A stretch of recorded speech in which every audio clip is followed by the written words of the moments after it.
வணக்கம். இன்றைய முக்கிய செய்திகள். காமராஜர் நகர் தொகுதிக்குட்பட்ட சாமிப்பிள்ளை தோட்டத்தில் பல ஏக்கர் நிலம் முறையான பராமரிப்பில்லாமல் இருந்து வருகின்றது. இந்நிலையில் சில வருடங்களுக்கு முன்பு புதுச்சேரி அரசாங்கம் மாநிலத்தை கையகப்படுத்தி பொதுமக்களுக்கு பயன்படும் வகையில் காமராஜர் மணிமண்டபம் அரசு அலுவலகங்கள் கட்டப்பட்டது. தற்பொழுது மீதமுள்ள சில ஏக்கர் நிலம் பொதுமக்களுக்கு எந்தவித பயனுமின்றி உள்ளது. இந்நிலையை மாற்ற புதுச்சேரி அரசாங்கம் அந்த நிலத்தை கையகப்படுத்தி ஏழை எளிய மக்கள் பல சொந்த வீடு வாசல் இல்லாமல் தவித்து வருகின்றனர். இதனையடுத்து இலவச வீடுகள் கட்டிக் கொடுக்கும்படியும் அல்லது அரசாங்கம் சார்பில் அரசு பள்ளி கட்டிடம் அமைத்து ஏழை எளிய குழந்தைகளின் அடிப்படை கல்வி முறையை சென்றடையும்படியும் அல்லது புதுச்சேரி மற்றும் தொகுதி மக்களின் குழந்தைகள் விளையாட்டு திறனை மேம்படுத்தும் வகையிலும் அரசு பள்ளி குழந்தைகள் பயன்படும் வகையிலும் சர்வதேச விளையாட்டுகளில் கலந்து கொள்ள ஊக்குவிக்கும் வகையிலும் விளையாட்டு பயிற்சி மைதானம் அமைக்க வலியுறுத்தி காமராஜர் நகர் தொகுதிக்குட்பட்ட சாமிப்பிள்ளை தோட்டம் பகுதியைச் சேர்ந்த மக்கள் ஒன்று சேர்ந்து சமூக சேவகர் உமாசங்கர் தலைமையில் சுமார் 500க்கும் மேற்பட்ட மக்கள் ஊர்வலமாக சென்று தொகுதி சட்டமன்ற உறுப்பினர் ஜான்குமாரிடம் கோரிக்கை மனு வழங்கினர். தொடர்ந்து சட்டமன்ற உறுப்பினர் தலைமையில் முதலமைச்சர் ரங்கசாமியை சந்தித்து கோரிக்கை மனு வழங்கினர். இதில் தொகுதி மக்கள் பலர் கலந்து கொண்டார்கள். மறைந்த தமிழக முன்னாள் முதலமைச்சர் ஜெயலலிதாவின் 77வது பிறந்த நாள் இன்று புதுச்சேரி அரசின் செய்தி மற்றும் விளம்பரத்துறை சார்பில் கொண்டாடப்பட்டது. கடற்கரை சாலையில் உள்ள நகராட்சி கட்டிட வளாகத்தில் அலங்கரித்து வைக்கப்பட்டிருந்த ஜெயலலிதாவின் உருவப்படத்திற்கு அரசு சார்பில் முதலமைச்சர் ரங்கசாமி, துணை சபாநாயகர் ராஜவேலு, அமைச்சர் லட்சுமி நாராயணன், அரசு கொறடா ஆறுமுகம் மற்றும் சட்டமன்ற உறுப்பினர்கள் பாஸ்கர், ரமேஷ் ஆகியோர் மலர் தூவி மரியாதை செலுத்தினர்.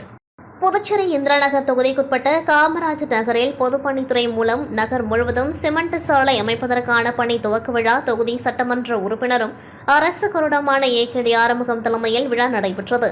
இதில் சிறப்பு அழைப்பாளராக முதலமைச்சர் ரங்கசாமி, பொதுப்பணித்துறை அமைச்சர் லட்சுமி நாராயணன் ஆகியோர் கலந்து கொண்டு பூமி பூஜை செய்து பணிகளை துவக்கி வைத்தனர். இதில் துறை சார்ந்த அதிகாரிகள், என்ஆர் காங்கிரஸ் கட்சி நிர்வாகிகள், ஊர் பொதுமக்கள் என பலர் கலந்து கொண்டார்கள். புதுச்சேரி அகில இந்திய என்ஆர் காங்கிரஸ் கட்சியின் சார்பில் மணவெளி தொகுதி தலைவராக இடையார்பாளையத்தை சேர்ந்த கேகேடி டிராவல்ஸ் உரிமையாளர் குமரேசன் என்கின்ற குமரவேல் தேர்ந்தெடுக்கப்பட்டுள்ளார். மேலும் மணவெளி தொகுதியில் புதிய வார்டு தலைவர்கள் மற்றும் நிர்வாகிகள் நியமிக்கப்பட்டுள்ளனர்.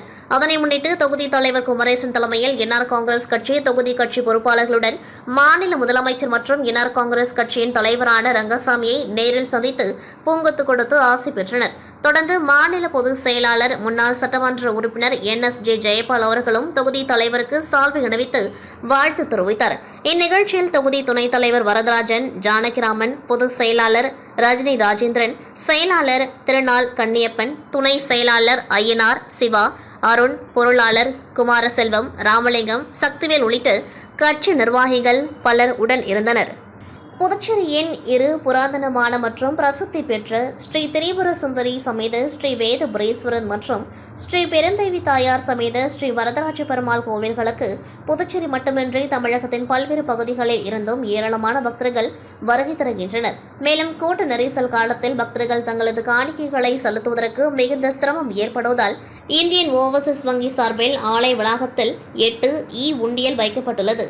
இந்த உண்டியல் சேவையை பொதுப்பணித்துறை அமைச்சர் லட்சுமி நாராயணன் காணிக்கை செலுத்தி துவக்கி வைத்தார். இதில் இந்தியன் ஓவர்சீஸ் வங்கி புதுச்சேரி மண்டல அலுவலக முதன்மை மண்டல மேலாளர் ரவிசங்கர் சாகூர், உதவி பொது மேலாளர் எபினேசர் சோஃபியா, புதுச்சேரி பிரதான கிளை மூத்த மேலாளர் இளவழகன், கோவில் நிர்வாக அதிகாரி ஸ்ரீனிவாசன் மற்றும் பக்தர்கள் கலந்து கொண்டார்கள். அரியங்குப்பம் கொமேன் உட்பட அரியங்குப்பம் கிழக்கு கிராம பஞ்சாயத்துகளில் உள்ள அணு கார்டன் மற்றும் கென்னடி நகர் ஆகிய பகுதிக்கு 2023-24 ஆண்டிற்கான சட்டமன்ற உறுப்பினர் மேம்பாட்டு நிதியின் கீழ் முதல் தவணையாக ரூபாய் 16,77,450 மதிப்பீட்டில் சாலை மற்றும் வடிகால் வசதி அமைப்பதற்கான பணியினை சட்டமன்ற உறுப்பினர் பாஸ்கர் என்ற தட்சிணாமூர்த்தி பூமி பூஜை செய்து துவக்கி வைத்தார். நிகழ்ச்சியில் கொமேன் பஞ்சாயத்து ஆணையர் ரமேஷ், உதவி பொறியாளர் நாகராஜ், இளநிலை பொறியாளர் சுரேஷ் மற்றும் என்ஆர் காங்கிரஸ் கட்சி நிர்வாகிகள், ஊர் பொதுமக்கள் பலர் உடன் இருந்தனர்.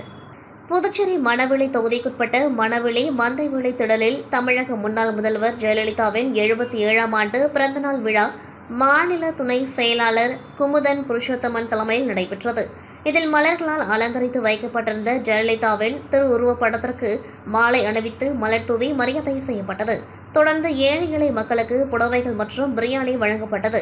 இவ்விழாவில் தொகுதி அவைத்தலைவர் மூர்த்தி, மாநில விவசாய அணி பார்த்தசாரதி, எம்ஜிஆர் மன்ற நிர்வாகி பாண்டுரங்கன், மணவெளி வார்டு தர்மேந்திரன், ஜெயேந்திரன், வாசு, சேது, கணேசன், ஜானகிராமன், இளங்கோ, ரோமன், ரமேஷ், பூரணங்குப்பம் கார்த்திக், தயாளன், அருள்மணி, செல்வமணி, ராஜா, மதன் உள்ளிட்ட ஏராளமானோர் பங்கேற்றனர். ஐசிசி சாம்பியன்ஸ் டிராபி போட்டியின் இன்றைய தினம் இந்தியா பாகிஸ்தான் அணிகள் மோதின. இதில் முதலில் டாஸ் வென்று பேட்டிங் தேர்வு செய்த பாகிஸ்தான் அணி 49.4 ஓவர்களில் அனைத்து விக்கெட்டுகளையும் இழந்து 241 ரன்களை சேர்த்தது. தொடர்ந்து 242 எடுத்தால் வெற்றி என்ற இலக்குடன் களமிறங்கிய இந்திய அணி 42.3 ஓவர்களில் 4 விக்கெட்டுகளை இழந்து 244 ரன்களை அடித்து வெற்றி பெற்றது. உலகெங்கிலும் உள்ள கிரிக்கெட் ரசிகர்கள் மிகவும் உற்று நோக்கிய இந்த இந்தியா பாகிஸ்தான் இடையேயான போட்டி புதுச்சேரி கடற்கரை சாலையில் உள்ள காந்தி திடலில் பிரம்மாண்ட திரையில் ஒளிபரப்பப்பட்டது.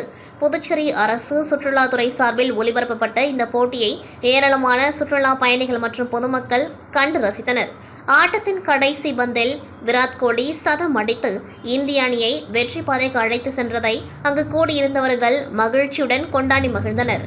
துபாயில் நடந்த சாம்பியன்ஸ் டிராபிக்கான கிரிக்கெட் போட்டியில் நேற்று பாகிஸ்தானை எதிர்த்து இந்தியா விளையாடி அபார வெற்றி பெற்றது. விராட் கோலி 100 ரன்கள் எடுத்து அணிக்கு பெருமை சேர்த்தார். இந்திய வெற்றிக்கு பிரதமர் மோடி, மத்திய அமைச்சர் அமித்ஷா முதலானவர்கள் வாழ்த்து தெரிவித்துள்ளனர். இந்திய கிரிக்கெட் கவுன்சில் தலைவராக ஜெய்ஷா வந்தது முதலே இந்திய அணி பல வெற்றிகளை குவிக்க ஆரம்பித்தது. இப்பொழுது அவர் ஐசிசி தலைவராகவும் மாறியிருக்கின்றார். முன்னைவிட இந்திய அணி அதிக வலிமையுடன் இருக்கின்ற நிலையில் பாகிஸ்தான் வெற்றி அதற்கு ஒரு புத்துணர்ச்சியை ஊட்டியிருக்கின்றது. இந்திய வீரர்களுக்கு புதுச்சேரி முன்னாள் IFS அதிகாரி சத்தியமூர்த்தி வாழ்த்துக்களை தெரிவித்துள்ளார். இந்த வெற்றி தொடர்கதையாகட்டும். உலகின் வலுவான கிரிக்கெட் அணியாக இந்தியா புகழ் பெறட்டும்.